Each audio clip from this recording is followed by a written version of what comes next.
On parle souvent de Kundalini activation comme de quelque chose de mystique, presque inaccessible. Et pourtant, sous mes yeux, séance après séance, je vois surtout le vivant qui se remet en mouvement. Alors, à quoi sert réellement cette pratique? Qu'éveille-t-elle vraiment? Est-ce mystique ou bien vraiment concret? Et comment l'appréhender sereinement? Comment en faire une alliée dans son quotidien plutôt qu'une fuite hors de nous-mêmes? Je suis Laetitia, thérapeute et facilitatrice d'espaces de libération, de transformation et d'expansion. Ici, je partage des réflexions sur le corps, l'énergie, les émotions, la liberté d'être soi. Ce sont des pensées, des traversées et des expériences vécues. Chaque épisode est une invitation à renouer avec des parts de soi, à élever sa conscience, à se libérer, se révéler et rayonner.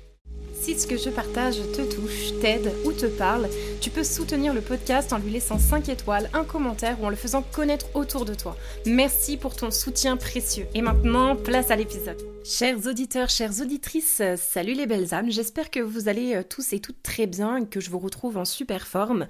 Je fais un épisode aujourd'hui à nouveau sur la pratique d'activation Kundalini. Je vous saoule avec mes pratiques, mais j'ai reçu des questions vis-à-vis de ça et je pense que du coup un épisode peut être intéressant pour venir compléter et venir affiner votre perception et votre connaissance sur ces pratiques, et surtout ça va peut-être vous permettre de mieux les choisir, de mieux les comprendre, de mieux ressentir si c'est fait pour vous, si c'est ce que vous recherchez vraiment.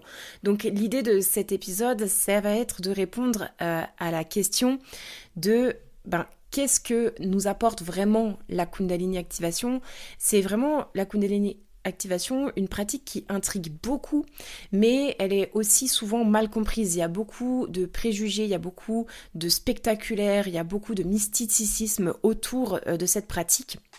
Et aujourd'hui, j'avais envie justement de montrer vraiment mon approche et de montrer ma vision de cette pratique, comme je vous l'ai déjà partagé dans d'autres épisodes où je partageais mon expérience, etc. Là, j'ai envie vraiment de remettre des mots là-dessus, encore plus concrètement, sur à quoi elle sert réellement, cette pratique, qu'est-ce qu'elle peut réellement réveiller en nous. Pourquoi c'est pas quelque chose de mystique selon moi, vraiment pas, et surtout comment pouvoir l'aborder de manière ancrée et sereine et pouvoir s'en servir dans son quotidien comme un booster, comme quelque chose qui va nous faire du bien, plutôt qu'une fuite spirituelle, une fuite hors de nous-mêmes justement, ou comme une recherche de dopamine ou d'adrénaline ou d'illusion toujours plus.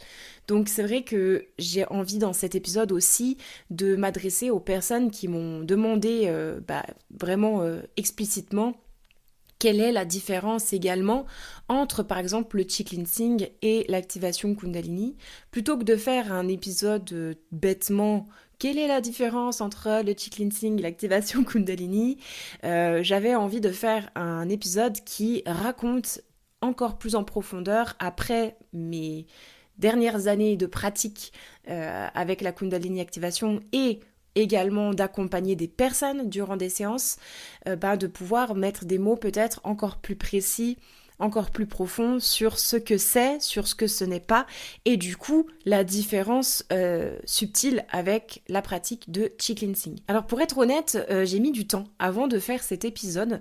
Pourquoi ? Parce que comme d'habitude, j'ai besoin moi aussi d'intégrer. Comme tout le monde, on a besoin d'intégrer avant de parler de quelque chose, avant de pouvoir peut-être s'exprimer de manière en tout cas la plus juste sur le sujet. Et quand je me suis formée en chi cleansing, pour moi, ça a remis beaucoup aussi de réflexion, beaucoup de choses en fait en question à l'intérieur de moi, dans la manière dont je ressentais les pratiques, quelle était la différence, etc. Et on m'a posé aussi beaucoup cette question et au début, je ne savais pas vraiment quoi répondre parce que j'avais besoin d'intégrer, j'avais besoin vraiment de vivre l'expérience, j'avais besoin ensuite de la laisser mûrir et de pouvoir la maturer et de pouvoir ensuite poser des mots dessus. Donc tout ça a pris quelques mois. Ça a pris quelques mois, ça a aussi mis beaucoup de restructuration dans Noctua.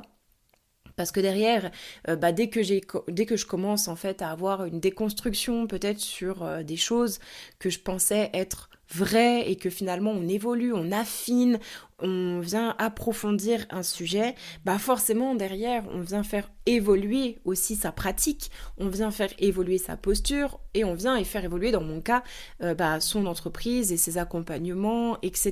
etc. Donc tout ça, ça prend beaucoup de temps, ça demande vraiment de la maturation. On laisse le temps d'infuser, de digérer, d'intégrer avant de structurer, de mettre des mots et de repasser dans le mental. Donc là, aujourd'hui, je repasse un petit peu plus dans ce côté mental pour pouvoir vous l'expliquer, mais en partant de mes tripes, en partant de mon corps, en partant de mon vécu d'abord, en partant de mes expériences, de ce que j'ai pu observer, de ce que j'ai pu ressentir, de ce que j'ai pu voir également de mes accompagnements en fait, tout simplement. Donc aujourd'hui cet épisode va parler de ça, je pense que ça va parler à beaucoup aussi de personnes qui sont dans le domaine, qui sont peut-être aujourd'hui justement facilitateurs, facilitatrices, thérapeute. Voilà, c'est un épisode qui va vous parler et d'ailleurs vous avez été aussi quelques-uns à venir échanger avec moi, à venir me demander ce que j'en pensais, quelle était la différence, etc. Comment je voyais les choses, comment je le ressentais, comment je le percevais. Donc aujourd'hui, ça va répondre à vos questions et en tout cas, je l'espère. Et puis venez me dire ensuite, après l'écoute de cet épisode, comment vous voyez les choses, est-ce que ça colle avec ce que vous pensiez, est-ce que vous ressentez vous aussi de votre côté, pour les personnes qui pratiquent différentes pratiques, qui pratiquent depuis un certain temps, voir votre évolution aussi, de voir comment ça résonne pour vous. Et pour les personnes qui sont pas forcément du métier, mais qui découvrent ces pratiques, qui explorent ces pratiques, qui cheminent avec ces pratiques, pareil, j'attends vos retours aussi, de vous lire avec grande joie et plaisir. Je vous lis toujours sur comment vous la percevez, comment vous les ressentez pour les personnes qui ont vécu les deux. J'ai pas mal de clients qui ont vécu les deux maintenant aussi. Pareil, comment vous percevez des petites différences, que ça vous a permis plus l'un que l'autre, etc. Comment elles se complètent, etc. Voilà. Donc moi, je suis hyper à l'écoute de ce que vous aussi, comment ça peut résonner, ce que vous ressentez. C'est hyper intéressant pour moi de vous lire, de vous écouter, parce que ça nourrit aussi mes réflexions. Donc voilà, on ne détient jamais la vérité 100%. Voilà, ça dépend aussi de chaque personne. En tous les cas, aujourd'hui, je vais vous délivrer ma version, ma vision des choses telles que moi je l'expérimente et que je la ressens. Et forcément, comment j'accompagne et comment je la travaille avec les personnes qui viennent à moi, forcément, parce que c'est quand même lié. Je vous laisse vous installer, vous servir une petite tisane, un petit thé, un café, aller vous balader, faire votre vaisselle, peu importe, et puis on va s'y mettre et on va explorer ensemble tout ça. Alors, vous commencez à me connaître et je vais mettre une couche encore sur tout ça, mais en fait dans ma vision la Kundalini activation ça sert pas du tout à vivre quelque chose de spectaculaire.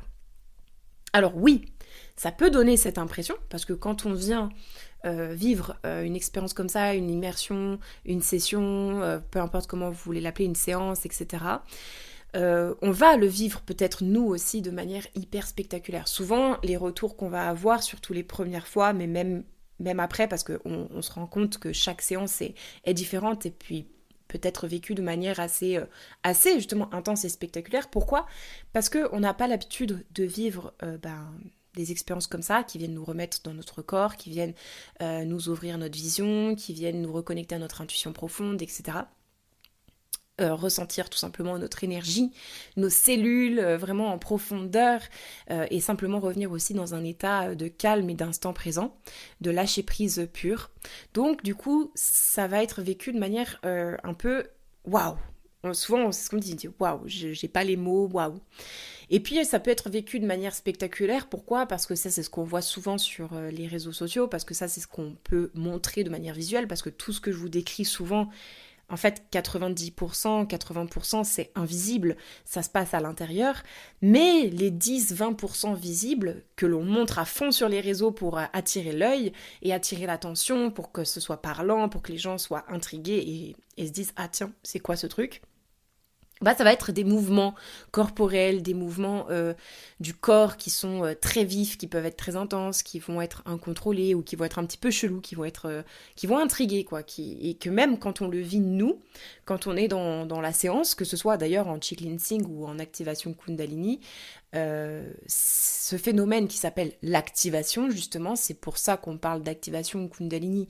On reviendra sur le terme Kundalini peut-être après, que j'utilise toujours, mais qui, selon moi, a juste une un intérêt marketing finalement, hein, vraiment clairement, parce qu'en gros les gens connaissent la pratique sous ce nom, mais en réalité, bon voilà, la Kundalini c'est quand même un concept encore différent, qui vient d'une tradition ancestrale qui n'est pas de chez nous, etc. Donc bon, ça vient aussi un peu rajouter encore du folklore peut-être sur une pratique qui finalement est beaucoup plus simple et beaucoup plus concrète et incarnée que ça. Mais bref, du coup, ce phénomène d'activation que l'on retrouve dans les deux pratiques finalement peuvent vraiment nous paraître, nous aussi, qu'on est en train de les vivre pendant le processus, pendant la pratique, comme quelque chose de spectaculaire. On se demande ce qui nous arrive, ça vient nous intriguer, ça vient nous poser des questions. Donc, c'est pas que je mets dans le déni ce phénomène d'activation, parce que ce phénomène d'activation est nécessaire, fait partie de la pratique, même s'il n'est pas visible d'ailleurs, hein, il y a toujours activation, ça j'insiste aussi là-dessus, il y a toujours activation, même si ce n'est pas visible. Voilà. Là, on parle du phénomène visible que l'on voit de manière spectaculaire sur les réseaux sociaux, etc. Mais l'activation a toujours lieu, même si il n'y a pas de manifestation externe visible. Intérieurement, il y a forcément une activation, en fait, du système nerveux, déjà, premièrement, de circulation du système lymphatique, sanguin, etc. Il y a une activation, en fait, sous différents plans. Donc je réponds en même temps à la question d'activation Kundalini. Pour moi, c'est une activation en fait de manière globale, générale.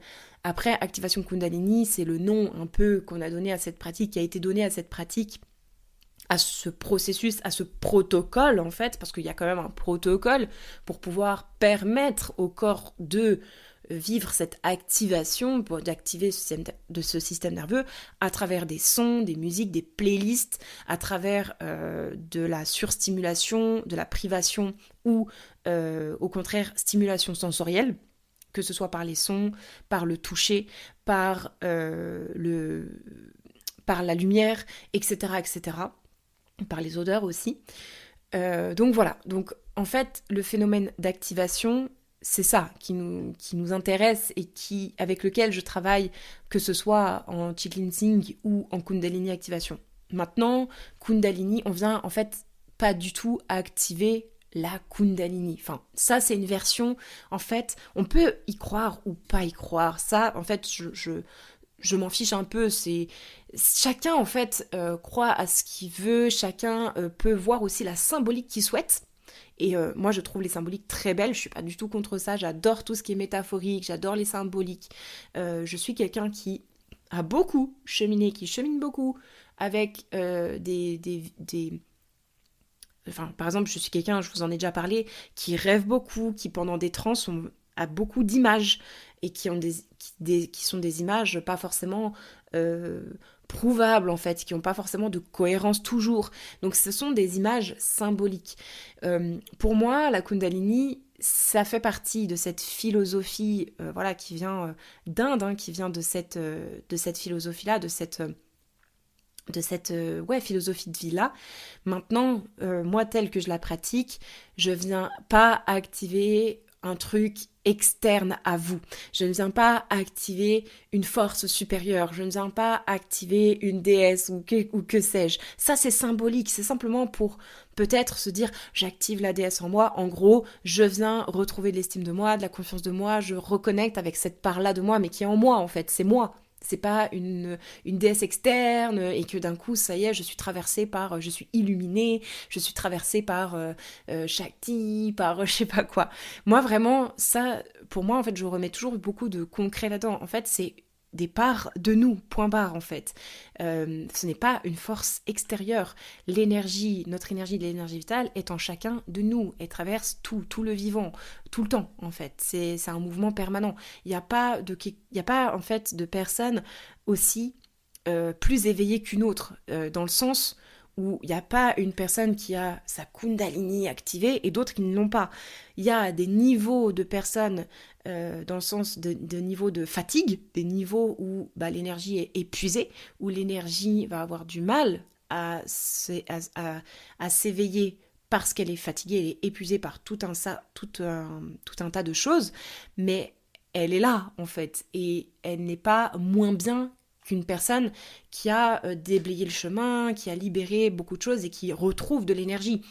C'est une pratique qui sert à remettre du mouvement. C'est une pratique qui sert à remettre du mouvement dans le vivant, donc dans votre système. Votre système, c'est votre corps, votre système lymphatique, votre système sanguin, votre système respiratoire, votre cerveau, dans votre système énergétique, dans ce qui circule en soi. Point barre.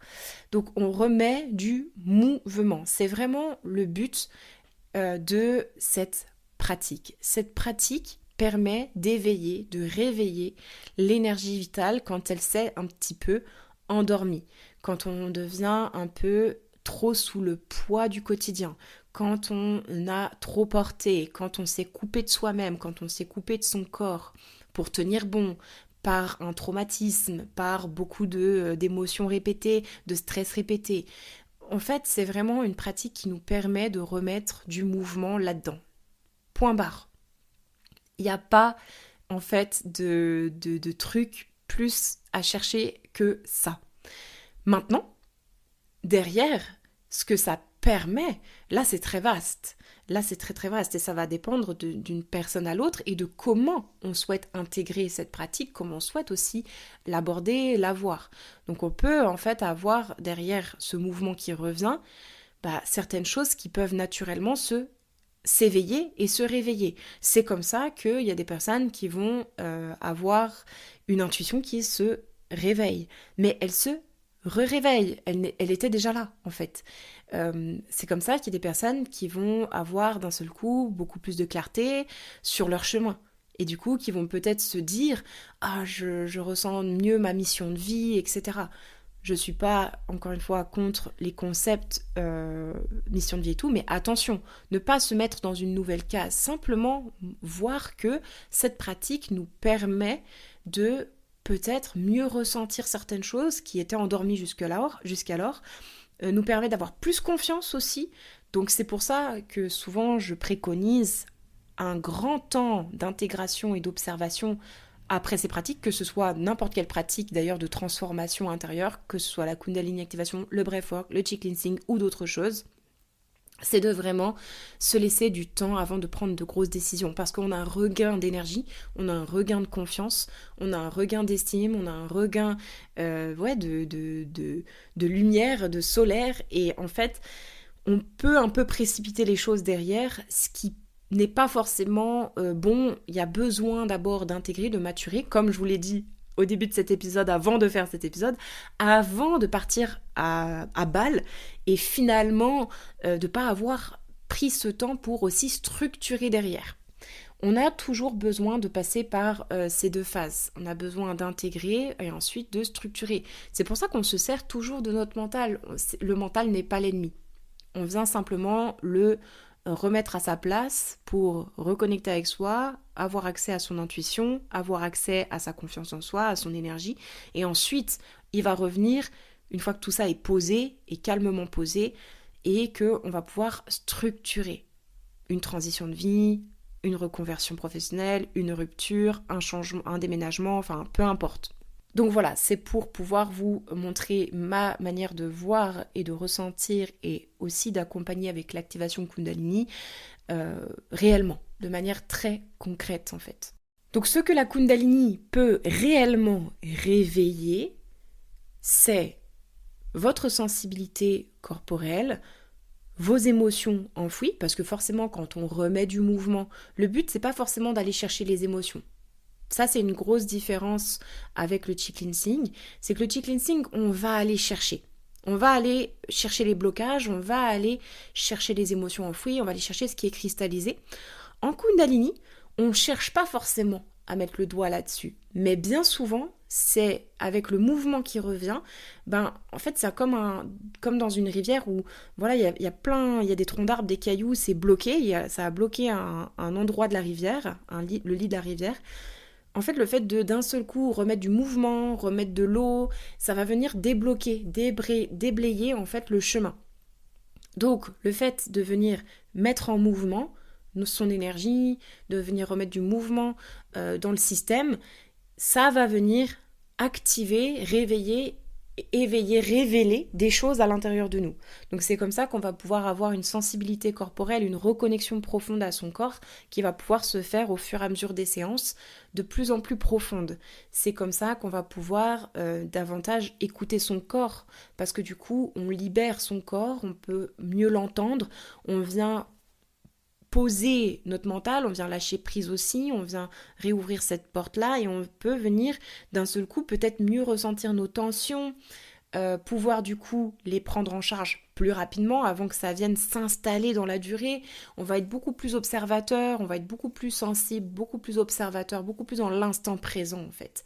Ce qui permet derrière d'être beaucoup plus aussi bien dans sa vie parce que on va être dans plus cet instant présent et nous permettre d'être dans la prévention de notre santé plutôt que de se charger et ensuite d'avoir besoin de plein de thérapies différentes pour pouvoir se soulager.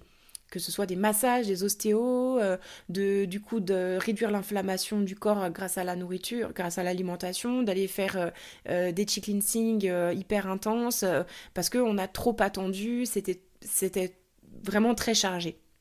Donc l'idée là c'est de vraiment pouvoir développer aussi cette sensibilité, cette reconnexion profonde à soi. Et quand on dit reconnexion profonde à soi, c'est ça, c'est pouvoir se ressentir subtilement, profondément. Et pour ça, ça demande d'être connecté à l'instant présent et à soi et avoir de l'espace pour. Donc c'est vrai qu'avec le chi cleansing, on va pouvoir créer beaucoup d'espace, comme je vous le disais dans l'épisode précédent d'il y a 2 semaines, où on est vraiment sur une intention de venir enlever, créer de l'espace, décharger, libérer, etc. Sur la Kundalini, on va être plutôt sur une intention de venir faire circuler, envoyer de l'énergie, chercher à remettre du mouvement, etc. Même si, encore une fois, j'insiste, les deux pratiques font les deux parce que suivant ce qu'une personne va avoir besoin, par exemple un cas très concret, une personne vient à un chi cleansing en étant vidée d'énergie, ça peut arriver. Quand je dis vidée, c'est quelqu'un qui a une énergie vitale qui est à 20%. On va pas pouvoir venir vraiment enlever beaucoup de choses parce que cette personne est déjà vidée. Donc on va aussi passer du temps dans la séance à envoyer de l'énergie. Vous voyez, en fait, les pratiques sont adaptables toujours à l'humain, à la personne. C'est super important. Même s'il y a un protocole, même s'il y a une intention. Et moi, c'est comme ça que je travaille, encore une fois. Après, c'est peut-être pas le cas de tout le monde, mais moi, c'est ma manière d'accompagner. C'est d'être à l'écoute avant tout, toute première chose, de l'humain qui est là, qui est venu dans le soin. Donc, si cette personne est venue en chi cleansing, mais qu'elle est vidée, peut-être que la première séance, je vais enlever un petit peu, mais je vais aussi la recharger. Parce que c'est grâce à ça que la prochaine séance, déjà dans sa vie, elle va retrouver un équilibre, et puis après, la prochaine séance, on va peut-être pouvoir aller chercher un peu plus en profondeur. Mais au début, si on vient chercher et charcuter la personne, en vrai, même si on y met toute l'intensité du monde, rien ne se passera. Parce que le corps n'est pas disponible, l'énergie n'est pas disponible. Et à l'inverse, pareil, avec la Kundalini, je m'adapte énormément. Il y a des personnes qui vont venir en Kundalini, qui vont vivre vraiment une expansion, qui vont sentir que ça se déploie, que l'énergie elle revient, qu'elle circule et qui s'expand, qu'ils viennent se déployer, qu'il y a une puissance intérieure, une force intérieure qui se déploie. Donc ça, c'est génial. Mais pareil, si une personne a besoin de beaucoup se décharger avant de ressentir cette expansion, ça va passer par un gros nettoyage. Et c'est pour ça que beaucoup de personnes en Kundalini vont aussi avoir des libérations émotionnelles, des libérations par le corps qui peuvent être intenses, parce qu'il y a une grosse décharge, un gros nettoyage du système nerveux, de nos émotions qui ont été gardées, enfouies, etc. Donc pareil, ces personnes-là, je vais beaucoup les toucher, les accompagner à venir libérer leur corps des tensions, des émotions qui sont cristallisées, parce que sinon, l'énergie va moins pouvoir s'augmenter et circuler aussi dans les prochaines séances. Donc vous voyez, en fait, les deux s'imbriquent et se complémentent. Mais du coup, la Kundalini activation permet vraiment de pouvoir aider la personne à faire ce process par elle-même, par son propre corps, par son propre système nerveux, par sa propre énergie. Et c'est là que c'est très intéressant, cette pratique, et que je l'aime beaucoup, et qu'elle est douce. C'est que en fait, la personne va pouvoir faire ce chemin par elle-même petit à petit à force des séances. À force de vivre des séances, elle va ressentir de plus en plus de choses à son rythme, au rythme de son énergie et de son corps. Et ça, c'est super chouette. Même si j'interviens moi pendant les séances, c'est juste pour aider, accompagner. Et en fait, c'est la personne qui se reconnecte à son pouvoir intérieur. En chi cleansing aussi, évidemment, mais en Kundalini, c'est vraiment un peu plus long le process euh, parce que la personne, en fait, s'éveille par elle-même. Le chi cleansing, il y a quand même un gros partenariat qui est scellé, c'est dans l'intention de ce soin. Donc c'est vrai que ça permet de venir débloquer de manière chirurgicale, précise, profonde aussi. Mais c'est vrai que moi j'aime bien la complétude des deux. Voilà. Après je vous partage vraiment ma manière de voir ces pratiques et de les vivre, et ma manière de les accompagner. Après, vous prenez ce qui résonne, vous prenez ce qui vous parle, et vous me direz comment vous les voyez et comment vous ressentez. Je serais très intéressée d'avoir vos retours en tant que pratiquant, et en tant aussi peut-être que professionnel dans ce domaine. Ça m'intéresserait énormément que vous veniez me dire. Vous pouvez me contacter sur les réseaux sociaux, enfin voilà, vous pouvez me trouver facilement, m'envoyer un mail, ce que vous voulez. Mais je serais très, très heureuse de voir votre retour là-dessus. Comment vous ressentez les choses. Donc pour résumer, la Kundalini activation peut réellement réveiller la sensibilité corporelle, les émotions enfouies, l'intuition, la circulation énergétique, la libération du corps des tensions, une expansion de conscience et de l'élan de vie. Donc encore une fois, on ne cherche pas à provoquer tout ça, on ne force pas le process, c'est notre corps qui vient nous montrer la voie de. Et c'est ça qui est ultra intéressant et qui nous réapprend aussi la voie du lâcher-prise. Donc pas besoin de vous dire que pour moi, c'est pas un concept et une pratique mystique, que c'est quelque chose de très concret qui s'explique également de manière assez logique finalement.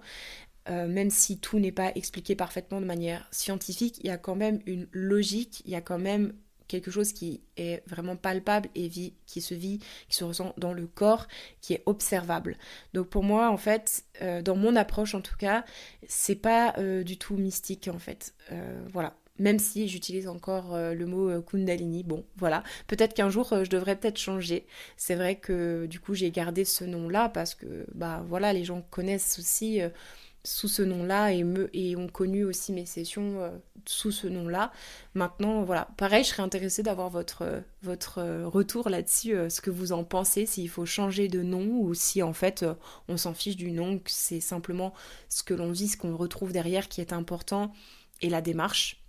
Je serais intéressée aussi de vous lire là-dessus. Et du coup, comment l'appréhender sereinement, cette pratique ? Comment en faire une alliée dans son quotidien plutôt qu'une fuite ? Déjà, quand on la voit de manière concrète et pas mystique, c'est pour ça que je passe beaucoup de temps à vous montrer ma vision des choses et à vous l'expliquer, à vous la partager, à vous la transmettre, c'est que déjà, en fait, ça passe par les croyances qu'on va se faire dans notre tête. Donc, si déjà on voit le concret derrière, ça va être rassurant, ça va être un peu plus palpable, ça va être un peu plus concret. Donc, ça va permettre de mieux se rendre compte aussi de ce que ça nous apporte, tout simplement. Les 3 piliers, moi, que j'ai envie de poser, c'est déjà, première chose, d'y aller à son propre rythme, de respecter son rythme, d'y aller progressivement aussi, et de garder un ancrage fort dans son quotidien. Donc, les 2 premiers, y aller progressivement et respecter son propre rythme, c'est un peu lié, c'est que chaque corps, chaque personne, chaque énergie va s'ouvrir différemment et le vivant, il n'aime pas être brusqué en fait. Le système nerveux n'aime pas être brusqué, donc on va plutôt y aller dans une forme de douceur avec soi-même et on va respecter son propre rythme. C'est pourquoi je ne donne jamais ou très rarement mon avis sur un je donne mon avis, mais je donne rarement un truc très strict à dire, bah voilà, il te faut 3 séances, ou il te faut une séance toutes les semaines, ou tous les mois, ou voilà.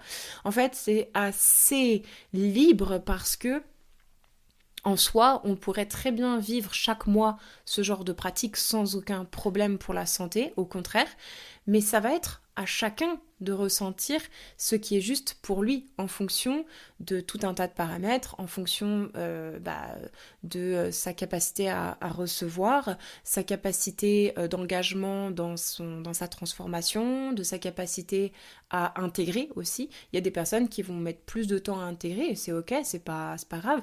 Il y a aussi capacité de discernement, c'est-à-dire que si on a libéré quelque chose de très lourd, c'était intense, peut-être qu'on a besoin d'un peu plus de temps pour respirer avant la prochaine étape. Voilà, ça va dépendre vraiment de chacun, vraiment d'y aller tranquillement et justement de pas céder à l'illusion ou à ce qu'on pourrait nous dire sur les réseaux ou même certains thérapeutes que je déplore, qui je trouve n'est pas éthique de forcément dire à la personne qu'elle a besoin de revenir, que c'est nécessaire qu'elle revienne, etc.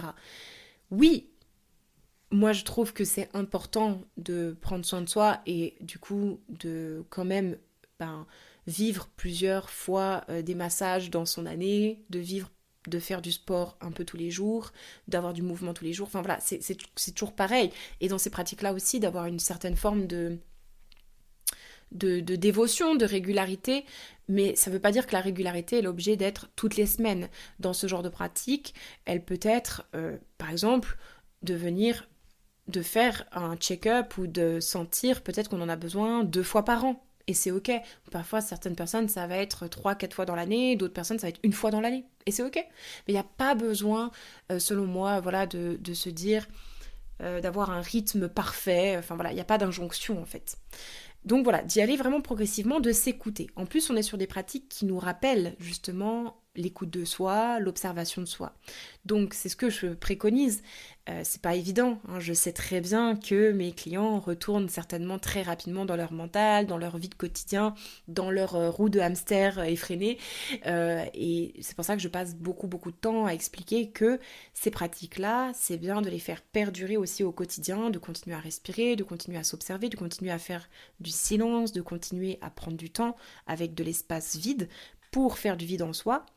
Et du coup, pouvoir se permettre de ressentir si, ah tiens, en ce moment je vais bien, ou ah tiens, en ce moment j'ai ça, peut-être que je vais pouvoir me ménager un petit peu plus de temps de repos ou de sommeil, ça va m'aider, ou peut-être que justement je vais aller me faire masser parce que je sens que j'en ai besoin, ou peut-être que ça va être justement, tiens, finalement je suis en train de commencer à voir que j'ai besoin d'un cheek cleansing ou d'aller à une séance d'activation parce que je sens que je suis dans le même état que les dernières fois, ou je sens qu'il y a quelque chose d'autre, qu'il y a un autre blocage, parce que ça y est, je passe peut-être aussi à une couche d'oignon un peu plus profonde, parce que c'est des couches d'oignon qu'on vient décortiquer peu à peu, de plus en plus en profondeur, surtout quand on parle de blessures, de traumas et de